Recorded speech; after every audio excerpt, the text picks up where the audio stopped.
우리 다 같이 사도신경으로 신앙 고백하심으로 6월 4일 새벽 예배를 하나님께 드리겠습니다. 나는 전능하신 아버지 하나님 천지의 창조주를 믿습니다. 나는 그의 유일하신 아들 우리 주 예수 그리스도를 믿습니다. 그는 성령으로 잉태되어 동정녀 마리아에게서 나시고 본디오 빌라도에게 고난을 받아 십자가에 못 박혀 죽으시고 장사된 지 사흘 만에 죽은 자 가운데서 다시 살아나셨으며 하늘에 오르시어 전능하신 아버지 하나님 우편에 앉아 계시다가 거기로부터 살아있는 자와 죽은 자를 심판하러 오십니다. 나는 성령을 믿으며 거룩한 공교회와 성도의 교제와 죄를 용서받는 것과 몸의 부활과 영생을 믿습니다. 아멘.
우리에게 주시는 하나님의 말씀은 베드로전서 2장 11절에서 25절 말씀입니다. 우리 한 목소리로 봉독하겠습니다. 사랑하는 자들아, 거류민과 나그네 같은 너희를 권하노니 영혼을 거슬러 싸우는 육체의 정욕을 제어하라. 너희가 이방인 중에서 행실을 선하게 가져 너희를 악행한다고 비방하는 자들로 하여금 너희 선한 일을 보고 오시는 날에 하나님께 영광을 돌리게 하려 함이라. 인간의 모든 제도를 주를 위하여 순종하되 혹은 위에 있는 왕이나 혹은 그가 악행하는 자를 징벌하고 선행하는 자를 포상하기 위하여 보낸 총독에게 하라. 곧 선행으로 어리석은 사람들의 무식한 말을 막으시는 것이라. 너희는 자유가 있으나 그 자유로 악을 가리는 데 쓰지 말고 오직 하나님의 종과 같이 하라. 무사람을 공경하며 형제를 사랑하며 하나님을 두려워하며 왕을 존대하라. 사원들아 범사에 두려워함으로 주인들에게 순종하되 선하고 관용하는 자들에게만 아니라 또한 까다로운 자들에게도 그리하라. 부당하게 고난을 받아도 하나님을 생각함으로 슬픔을 참으면 이는 아름다우나 죄가 있어 매를 맞고 참으면 무슨 칭찬이 있으리요. 그러나 선을 행함으로 고난을 받고 참으면 이는 하나님 앞에 아름다우니라. 이를 위하여 너희가 부르심을 받았으니 그리스도도 너희를 위하여 고난을 받으사 너희에게 본을 끼쳐 그 자취를 따라오게 하려 하셨느니라.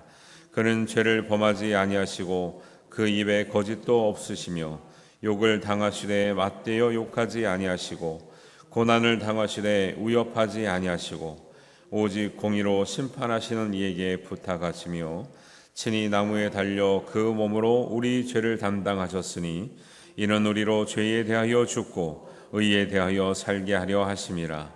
그가 채찍에 맞음으로 너희는 나음을 얻었나니 너희가 전에는 양과 같이 길을 잃었더니 이제는 너희 영혼의 목자와 감독 되신 이에게 돌아왔느니라. 아멘. 오늘 찬양하시는데 여러분 찬양을 너무 잘하시네요. 저희가 부르면서도 여러분 찬양 듣고 있으면 은혜가 되는 거예요. 그래서 예배를요 함께 모여서 드린다는 걸 제가 강조를 많이 하잖아요. 원래 예배는 개인 예배가 없다니까요. 기독교 예배는 공동체 예배예요. 왜? 내가 만약에 찬양을 부를 힘이 없고 마음이 상함이 있어요. 성도들이 불러주는 찬양을 듣고 은혜 받는 거예요. 사실은 성가대가 따로 없어도 우리가 성가됩니다. 내가 찬양을 못하면 여러분이 찬양하심으로 위로를 받고 힘을 얻고 소망을 얻으면 여러분이 찬양대 성가대 역할을 하시는 거고, 그렇죠? 때로는 여러분이 찬양할 수 없을 때 인도자가 찬양을 열심히 해주면 또 위로받고 음정 박자가 좀 안 맞을지라도 그렇죠? 하여튼 그렇습니다. 우리 신앙생활은 하늘에 사는 것 아니고 이 땅에 사는 거예요. 그래서 사도들은 예수님 당시에 따라다닐 때는 곧 하늘나라 갈 것처럼 생각했거든요. 왜냐하면 이 세대 중에 곧 하나님의 나라가 올 것을 보리라 예수님이 하셔가지고 그 말씀을 내가 살아생전에 하나님 나라가 이루어지나 보다 생각해가지고 긴박한 어떤 이제 마음을 가지고 있었어요. 그런 예수님께서 부활하시고 하나님 나라로 가시고 곧 온다고 하셨는데 곧 오시는 시간이 이제 좀 길어지잖아요. 그러면서 제자들이 깨닫는 거예요. 신앙생활은 금방 끝나는 게 아니구나. 그리고 예수님 말씀하신 그 곧이라는 때가 우리의 곧이랑은 되게 다르다라는 깨달음을 가진 거죠. 그래서 성경이 그런 얘기 했잖아요. 하루가 천년 같고 천년이 하루 같다고. 그러니까 하나님의 곧은 우리에게는 어떻게 보면 굉장히 길 수가 있고 또 하나님께서 긴 시간은 어떻게 보면 짧을 수도 있는 거죠. 그러니까 우리가 함부로 하나님의 생각을 판단해서 이렇게 되겠지 저렇게 되겠지 해서 우리가 신앙생활을 우리 생각대로 하는 것은 바람직하지 않아요. 그래서 이 제자들은 이제 이 땅에서 신앙생활을 남아서 마지막까지 한 사람들이 어떻게 온전하게 믿음을 지키며 살아가야 될 것인가에 대해서 분명하게 얘기하고 있는 거죠. 특히 베드로전서가 베드로가 썼잖아요. 베드로는 성격이 굉장히 괄괄하고 적극적이고 약간 다혈질적인 그런 성격이었음에도 불구하고 사실은 오늘 베드로전서나 베드로후서 읽어보면 사람들에게 굉장히 온건한 말씀을 많이 합니다. 왜 그럴까요? 자기는 불같았고 막 예수님이 잡혀갈 때 제사장의 종의 귀를 쳐가지고 막 귀를 떨어뜨릴 정도로 칼을 쓰는 열심당원이었거든요. 근데 왜 성경은 그러지 말고 상전에게 순종하고 세상 제도를 지키고 막 이러라 그래요? 자기가 그렇게 혈기를 가지고 살아봤더니 되더라는 거 안 되더라는 거예요. 안 되더라는 거예요. 그렇게 살면 이게 세상에서 내 욕심을 이루려고 사는 게 아니라 하나님의 뜻을 이루고 살기 위해서는 우리가 세상 끝날 때까지는 세상의 질서도 지켜가며 존중해가며 살아야 되는구나 라는 것을 깨닫게 된 거죠. 그래서 예수님을 쫓아낼 때 믿음이 완성된 건 아니라 예수님 하나님 나라 가시고 나서 성령을 받고 이 세상에서 어떻게 예수님처럼 살아갈 것인가 고민하며 기도할 때 신앙이 성숙되어지고 점점점 완성되어 갔던 제자들의 모습이 있다라는 거예요. 복음서나 모든 서신서들은 그런 제자들이 이 세상에서 살아가는 우리를 위해서 기록해 놓은 것이라는 것을 꼭 기억하시고, 그러니까 말씀엔 이렇게 있는데 우리가 왜 이렇게 살아야 되나 이런 생각을 하면 안 돼요. 오늘 말씀 보면 그렇게 생각하는 부분이 있는 거죠. 그래서 첫 번째는 우리 읽은 말씀 중에 몇 가지로 요약을 해보면 선한 행실로 하나님께 영광을 돌리라 이런 얘기를 하고 있는 거죠. 12절에 너 이방인 중에서 행실을 선하게 가져 너희를 악행한다고 비방하는 자들로 하여금 너희 선한 일을 보고 오시는 날에 하나님께 영광을 돌리게 하려 함이라. 곧 선행으로 어리석은 사람들의 무식한 말을 막으시는 것이라 이렇게요. 안 믿는 사람들이 예수님 믿는 사람 보고 오늘날도 이렇게 하는, 믿는 사람들은 지네끼리 어쩌고 저쩌고 하고 믿는 사람들은 저렇게 살고 막 이러잖아요. 근데 그게 그들 눈에 좋게 보이잖아요. 기독교는 선행이 구원의 조건이 아니죠. 근데 카톨릭은 그걸 강조를 많이 하고 있거든요. 근데 우리는 그렇진 않아요. 왜냐하면 선행은 마음이 없어도 선행을 할 수 있죠. 부모님께 용돈을 드립니다. 근데 마음이 없어도 드릴 수 있어요. 드리면서 뭐 할 수 있어요? 욕할 수 있죠. 아이고 언제까지 내가 부모님 섬겨야 돼? 이럴 수 있죠. 이거 진짜 선행인가요? 이거 효도가 아니죠. 그래서 선행은 선행 자체만으로는 구원을 얻을 수 없는 거예요. 근데 우리는 거꾸로 믿음을 강조하다 보니까 선을 안 해도 된다 이렇게 또 생각을 해. 근데 하나님은 그걸 원하시는 건 아니죠. 왜? 구원의 조건이 아닐지라도 선하게 살려고 노력하지 않으면 교회에서 믿는 사람들에게 복음이 전파되기가 너무 힘든 거죠. 저것들은 지네만 구원받았지 지네 마음대로 사네. 세상 질서도 모르고 세상한테는 막 대들고 권력에 대들고 막 순종하지 않고 이렇게 사는 모습들이 있었다는 거예요.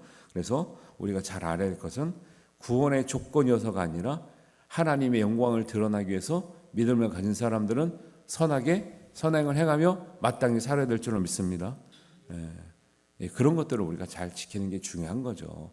우리가 세상법으로 우리가 판단받아 사는 건 아니지만 세상에서 우리끼리만 사는 게 아니잖아요. 믿는 사람만 사는 게 아니라 안 믿는 사람하고 더불어 살아가려다 보니까 그들에게 불편하지 않게 또 서로가 존중할 수 있도록 사랑하는 게 중요하죠. 그래서 10절째를 보면 이 말씀이 되게 그 의미가 있습니다. 뭇 사람을 공경하며 형제를 사랑하며 하나님을 두려워하며 왕을 존대하라. 어른들을 기본적으로 뭇 사람이라는 거는 이제 공경하라니까 어른들 말하는 거예요. 요즘에 버스를 타거나 뭐 지하철 타거나 하면은 옛날 같으면요 젊은 사람들이 벌떡벌떡 일어났잖아요.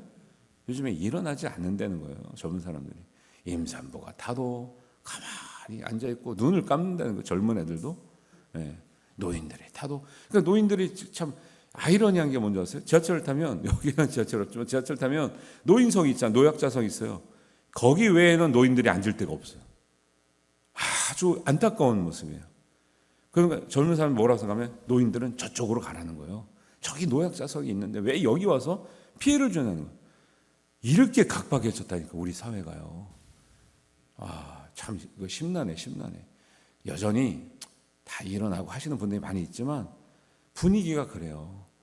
하도 안 일어나가지고 노약자석을 마련해서 했더니 이제 어떻게 인식이 바뀌냐면 노인들이 낙자들은 저쪽에 가는 구역이 따로 있는 거죠. 저쪽 구역이지 여기는 우리 구역이라는 거예요. 세상이 얼마나 각박해진지 몰라요.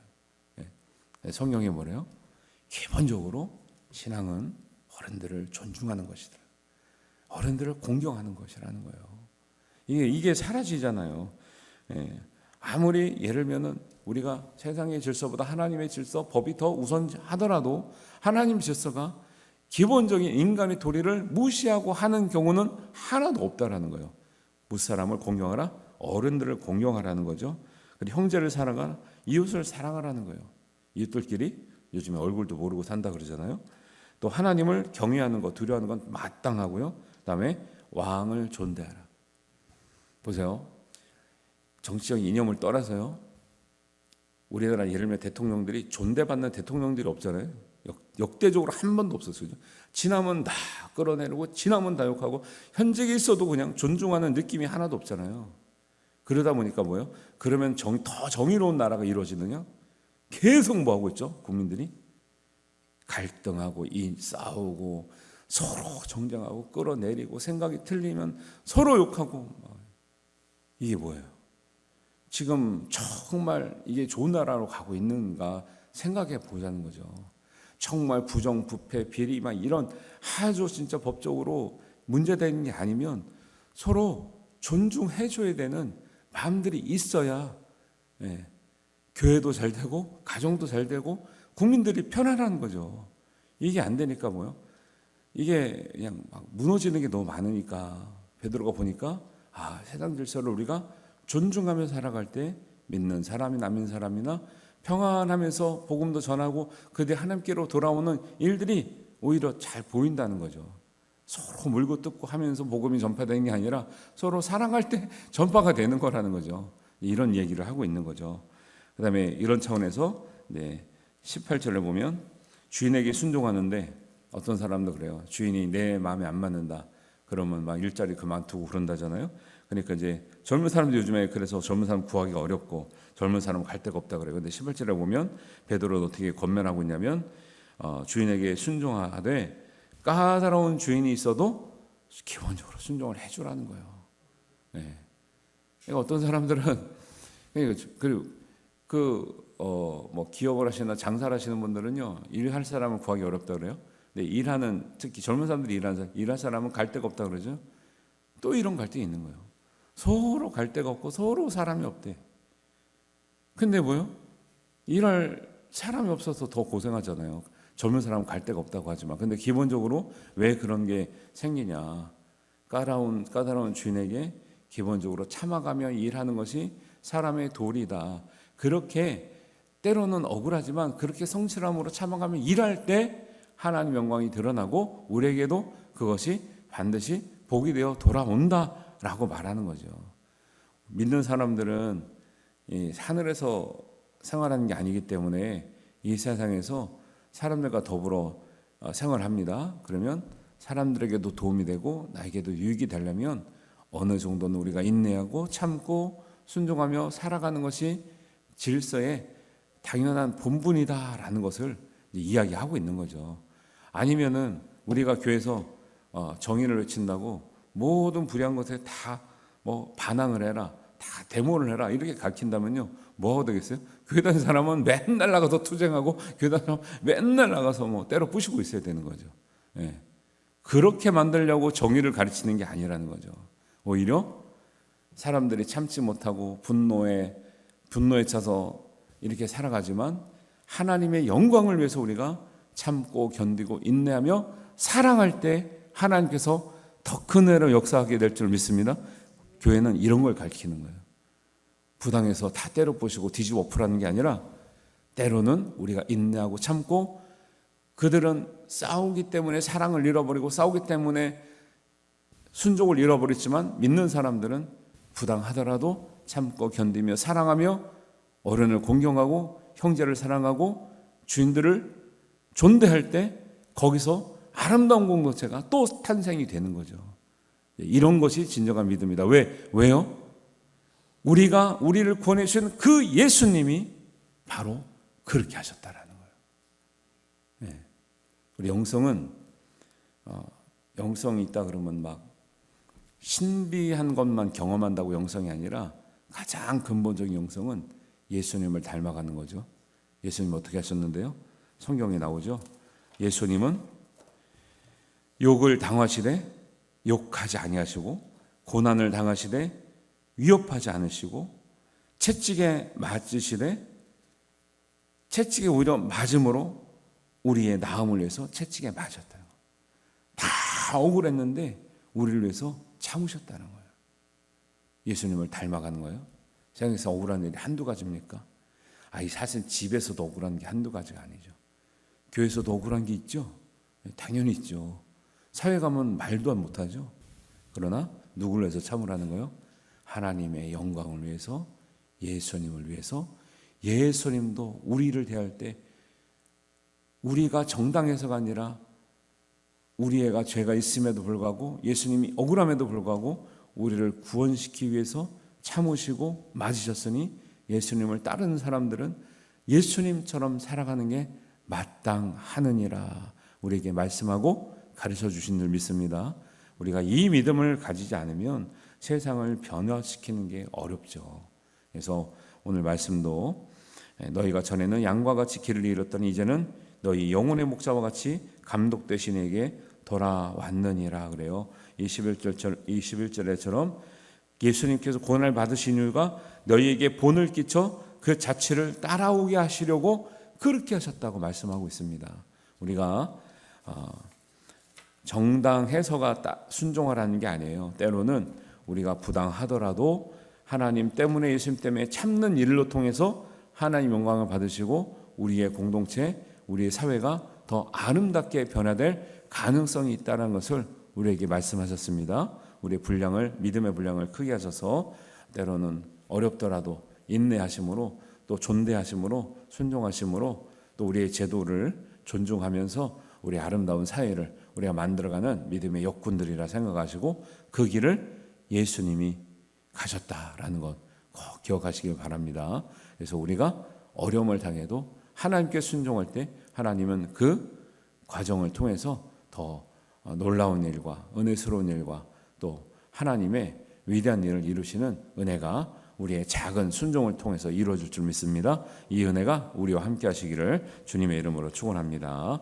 기도합니다. 하나님 아버지, 은혜를 감사합니다. 우리의 말씀을 우리가 볼 때 우리의 늘 부족함, 또 우리의 연약함을 바라봅니다.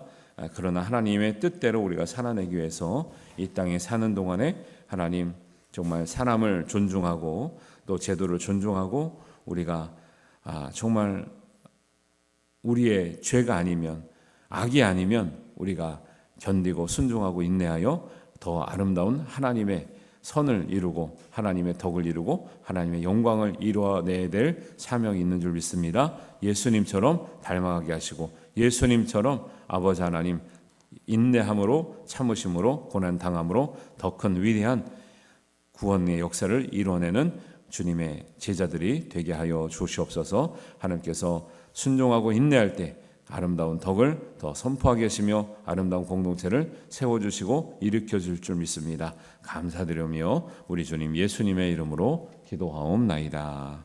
아멘. 하늘에 계신 우리 아버지, 아버지의 이름을 거룩하게 하시며 아버지의 나라가 오게 하시며 아버지의 뜻이 하늘에서와 같이 땅에서도 이루어지게 하소서. 오늘 우리에게 일용할 양식을 주시고 우리가 우리에게 잘못한 사람을 용서하여 준 것 같이 우리 죄를 용서하여 주시고 우리를 시험에 빠지지 않게 하시고 악에서 구하소서. 나라와 권능과 영광이 영원히 아버지의 것입니다. 아멘.